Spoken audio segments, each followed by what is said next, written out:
This video is a response to Paper Stories challenge, what's your favourite book and you can only pick one. Hi Aaron, I guess I'm kind of like you in the sense that if I picked one favourite book I'd feel like I was betraying the rest, but I've narrowed it down to a few of my favourites and I think I picked my top one. Okay, so one of my favourites obviously is going to be the Harry Potter series.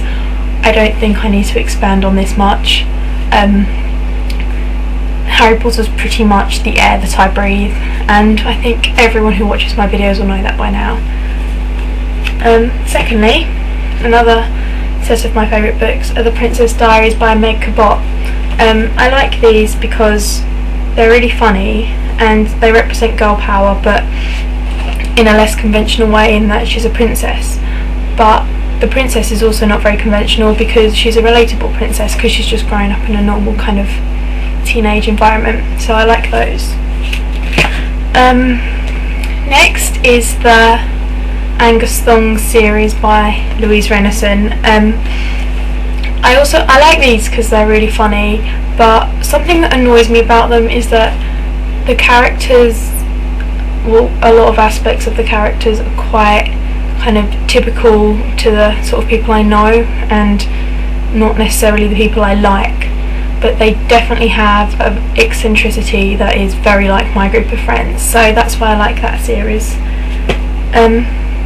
Next is The Curious Incident of the Dog in the Night Time by Mark Haddon, and this book is really cleverly written. It's from the point of view of a teenager with Asperger's syndrome, so it's really interesting to see kind of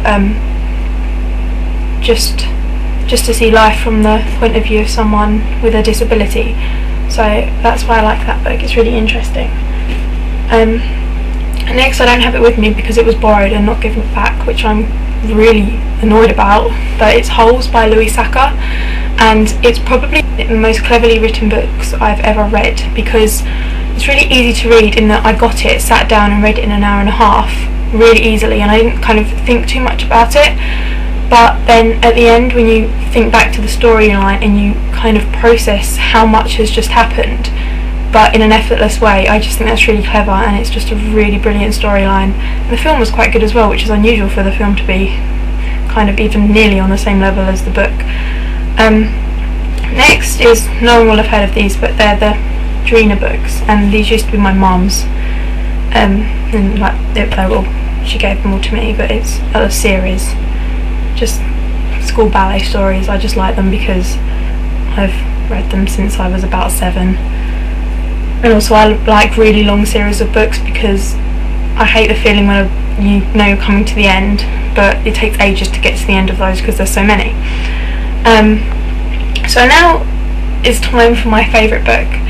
I've picked this book because I have read it over 20 times, the first time being when I was about 7, and this is the original copy, and it is The Diary of Anne Frank, and as you can see it's completely coverless apart from a tiny bit on the spine, and that is not through neglect, that is because I've had it for so many years and it has travelled around a lot with me and been read so many times. I've picked that book because it's definitely the best piece of non-fiction I think you could ever find in book form.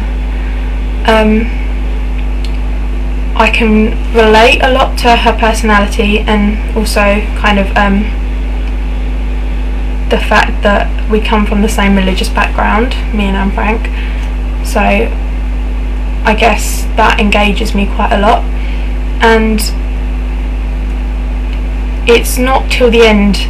Every time I read it, it's not till right at the end when it clicks in my head every time that it's a true story, and I just think she's an amazing, she was, and kind of the legacy she's left means she still is an amazing person. And to be honest, I think it should be a law that everyone has to read this before they die, everyone, because it can teach us a lot. So that's it, and I'll talk to you soon. Bye!